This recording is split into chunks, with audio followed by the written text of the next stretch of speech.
nouvelle vidéo et aujourd'hui on se retrouve pour un épisode de Boruto, cette fois-ci pour l'épisode 156 qui s'intitule « Ne veux pas rester maigre » et clairement avant de commencer la review de ce petit épisode, je vais vous dire un truc. Je pensais qu'on avait atteint vraiment un sommet dans les HS de Boruto suite à l'avant-dernier au niveau de avant la pause.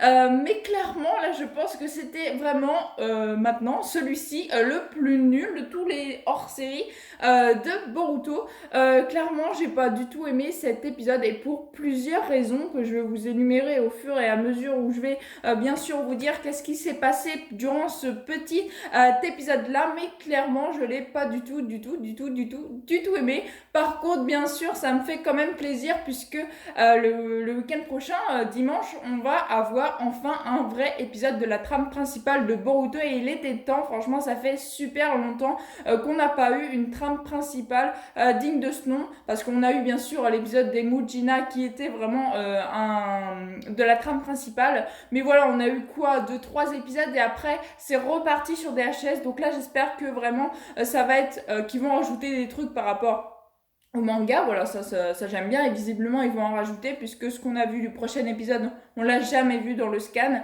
Donc ils vont rajouter des trucs et justement que ce soit plus long que 3-4 épisodes sur la trame principale, ça me ferait vraiment plaisir qu'ils arrivent justement à mettre moins de hors-série. Mais bon, ça on verra bien ça en temps et en heure, j'en sais pas plus que vous. On commence cet épisode avec Shoji qui est en train justement d'expliquer à sa fille le mode papillon, donc il lui donne quelques détails, etc., etc.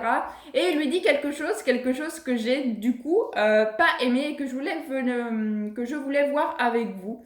Tout simplement, il lui dit que le sort du papillon est le sort ancestral du clan Akimichi, et déjà c'est un faux point, puisque je pense que vous serez d'accord avec moi. Le clan Akimichi, ça n'a jamais été la technique ancestrale du clan. Pourquoi? Je m'explique. Tout simplement parce que leur technique déjà du clan, c'est la technique du décuplement. Ça, clairement, oui, c'est la technique du clan. Mais le mode papillon, c'est Shoji qui l'a lui-même inventé, justement en étant attrayé par les papillons. Et qui, d'ailleurs, on l'avait vu dans des épisodes de Naruto, il y avait tout un stratagème avec les papillons, justement, qui ont fait que Shoji a créé cette technique.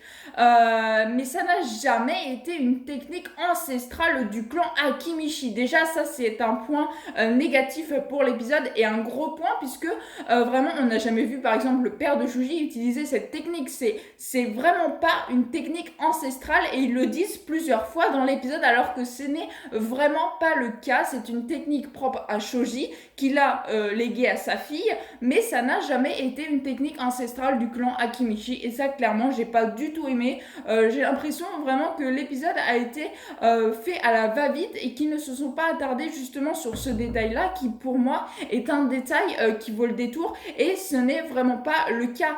Donc ils disent des trucs alors que c'est vraiment que c'est même pas vrai. Voilà, donc j'ai pas du tout aimé rien que cette petite phrase là qui dit que c'est une technique ancestrale du clan. Non, c'est une technique de lui-même, c'est une technique de Shoji qu'il a voulu léguer à sa fille. Bon, ok, mais en aucun cas c'était une technique du clan Akimichi ancestrale, ça n'a rien à voir. La technique du décuplement ou le fait de se décupler pas seulement le bras ou la jambe mais tout le corps, oui, ça c'est une technique ancestrale du clan Akimichi, mais jamais le mode papillon n'a été une technique ancestrale. Donc voilà, je voulais vous le dire avec vous, c'est vraiment la chose qui m'a le plus choquée dans cet épisode, c'était ça, parce que non, c'est pas le cas. Voilà, donc je vais fermer la petite parenthèse, mais vraiment voilà, j'ai pas aimé cet épisode rien que pour ce petit truc là. Et puis après, même tout l'épisode, franchement, il s'est pas passé des trucs extraordinaires. On a vu Anko, elle s'est même plus se débarrasser d'une grande pierre. C'est incommensurable.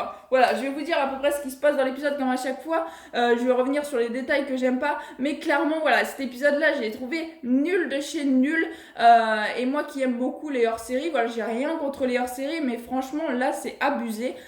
Cet épisode, clairement, ils auraient pu faire une semaine sans épisode, ça aurait été tout aussi bien. Donc ensuite on retrouve Shosho et Shoji en train de manger et c'est là qu'on s'aperçoit que visiblement il n'y aurait pas de pâtes aux haricots rouges, donc ils ne pourraient pas manger ce pourquoi ils étaient venus justement à ce fameux restaurant. Et donc c'est à ce moment là qu'ils croisent Anko et que Anko dévoile à Shoji que Shikamaru l'attend, enfin bref. Et donc l'épisode va se centrer justement sur Shosho et sur Anko. Donc ils vont partir toutes les deux pour essayer d'attraper les brigands qui semblent semer la pagaille et du coup il n'y a plus de pâte pour faire... Il n'y a plus de haricots rouges pour faire la pâte aux haricots rouges qui sert justement à manger ce que Shosho voulait.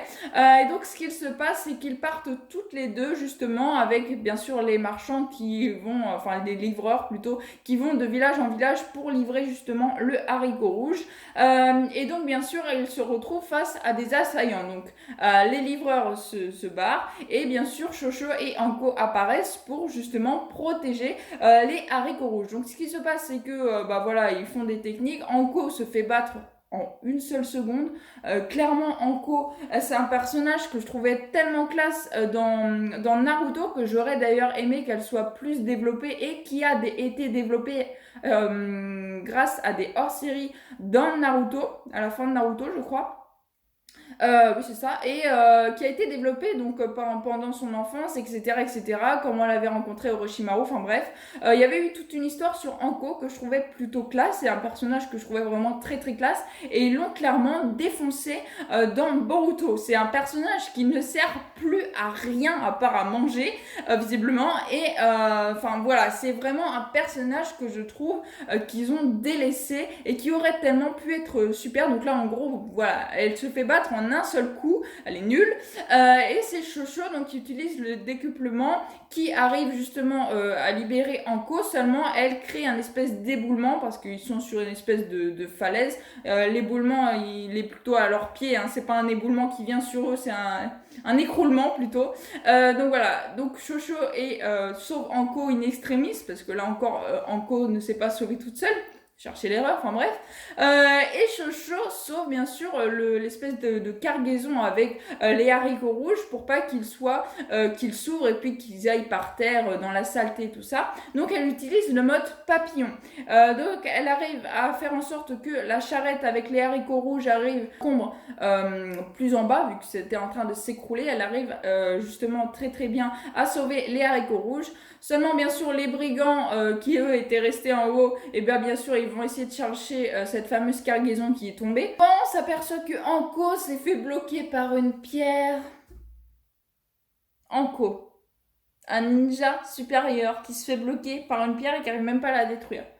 Waouh! Non, franchement, clairement, là, Anko, ils l'ont décrédibilisé pendant cet épisode. C'était vraiment violent. Voilà, donc Anko est bloquée. Donc Shosho va devoir la libérer. Seulement, elle a utilisé visiblement le vrai mode du papillon pour la toute première fois.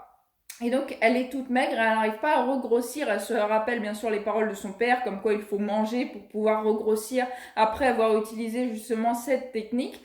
Shosho va manger les pâtes d'haricots rouges, elle va les faire chauffer. Le fait qu'elle les fasse chauffer, ça fait justement de la fumée, ce qui va alerter les brigands pour pouvoir voler justement les haricots rouges. Donc ils arrivent à les retrouver. Seulement, donc Shosho a réussi à manger tout ce qu'elle devait manger pour regrossir. Donc elle utilise le décuplement pour pouvoir attaquer les brigands pour pouvoir une nouvelle fois sauver les haricots rouges. Seulement, ce qu'il se passe, c'est que elle se fait prendre par la même technique qui avait d'ailleurs empêché Anko de pouvoir attaquer.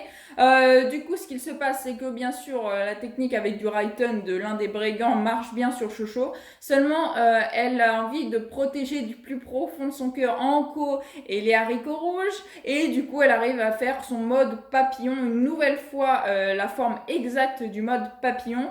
Et elle arrive donc du coup à se débarrasser des brigands, à sauver Anko, à récupérer le haricot rouge et à l'amener à bon port. Voilà. Ça, c'est l'épisode. C'est l'épisode qu'ils nous ont donné. Voilà. Et bien sûr, le mot de la fin, c'est pour Shoji. Shoji qui dit qu'il est super content que sa fille ait réussi à faire le sort ancestral du clan Akimichi, alors que ça n'a jamais été, là encore, une technique ancestrale du clan Akimichi.